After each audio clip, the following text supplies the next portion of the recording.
Hey guys, what's up? I just copped the Razer Viper 8K Hertz over at Best Buy. Was excited to open up the mouse and test out the 8000 Hertz polling rate to see what it was all about.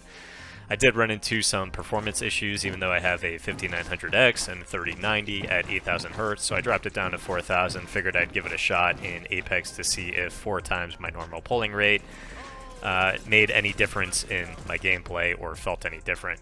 Just so you guys know, I am a former professional 1.6 Counter-Strike player.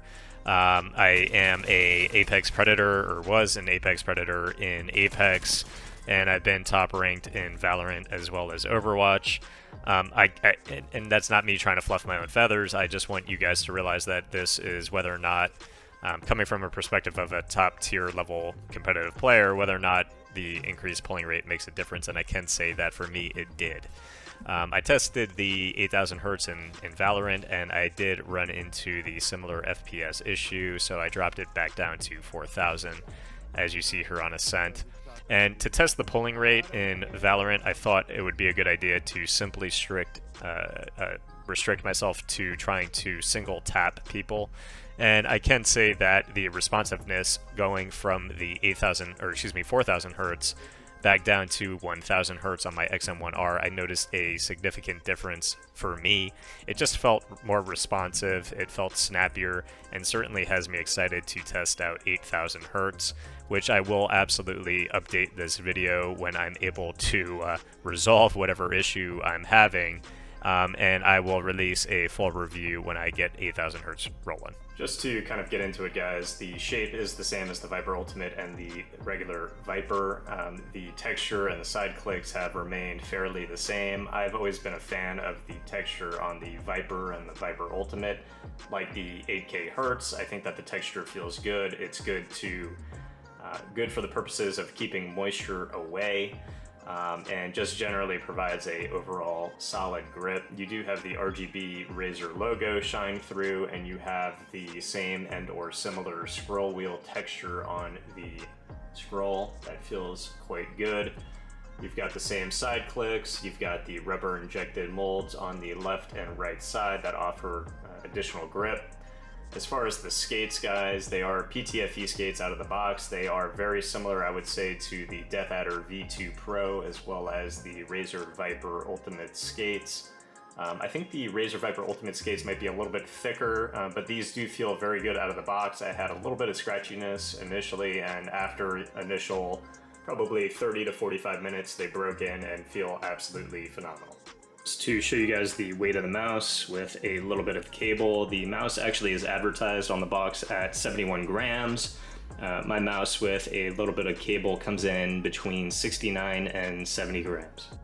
Personally, I can say that the cable out of the box is rather good, but it is not comparable to a cable like the XM1R. The XM1R does have a better paracord type cable, and it does have a better plastic molding out of, or whatever the material may be, out of the shell of the mouse to have that cable coming more upward off of the shell of the mouse instead of on your mouse pad.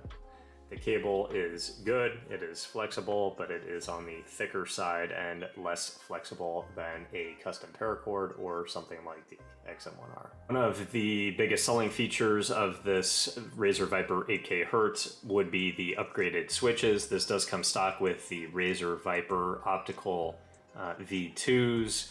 The sound of the switches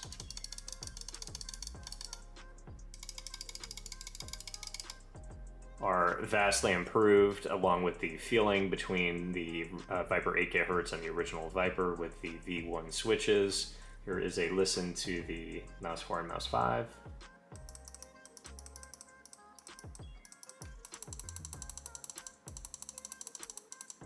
Overall, I've got no pre-travel in Mouse 4 or Mouse 5, and I have no post-travel. Overall, the side clicks feel extremely tactile and extremely good. They do not depress far into the side of the mouse like my G Pro Superlight. As far as side flex on Mouse 1 and Mouse 2, I've got virtually none, which is absolutely phenomenal.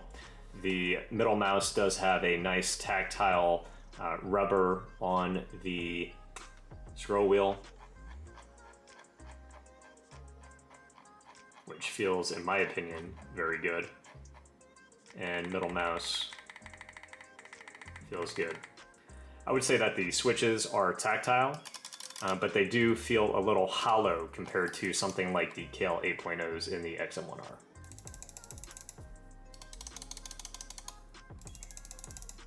Still tactile, still good, still recommendable, but nothing compared to the Kale 8.0s in the XM1R. So guys, if you're wanting me to answer the question whether or not you will feel a difference increasing your polling rate and going to the Razer Viper 8K Hertz, I can't answer that question. I don't know if it's something that is just subjective or if it's more of an objective thing. But me personally, I did recognize a difference in Valorant and in Apex, and for me it was rather immediate. I enjoyed the difference, and me personally, I will be using this mouse as my daily driver in competitive games. I am sure I will soon have a fix for the 8K Hertz issue that I was experiencing, and I will post an updated video to describe my opinions on the difference between 1,000, 4,000, and 8,000. And I'm sure I'll post more gameplay, and I will try to do a comparison in aim labs between 1,000, 4,000, and 8,000. If you already have a Razer Viper and you're somebody who absolutely needs to have the latest and greatest and fastest new tech, would I recommend going to the 8K Hertz? I certainly would, with the caveat that if you are going to be paying for this mouse, I hope that the 8K Hertz works in whatever title you are going to be using the mouse in.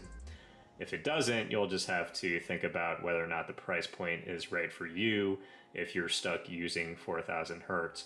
I do think that the mouse has other significant upgrades, including the switches and the feet. And overall, the mouse for me feels fantastic. I have no issue in game with the stock cable. I have no issue with the switches. I think that the quality control feels amazing. And I think that the 4,000 Hertz in game already for me feels awesome. So, certainly something that has me excited. I hope that it has you guys excited, and hopefully we see new technology upgrades from other manufacturers in the future. I will post a part 2 to this video as soon as I can, and I will see you guys in the future.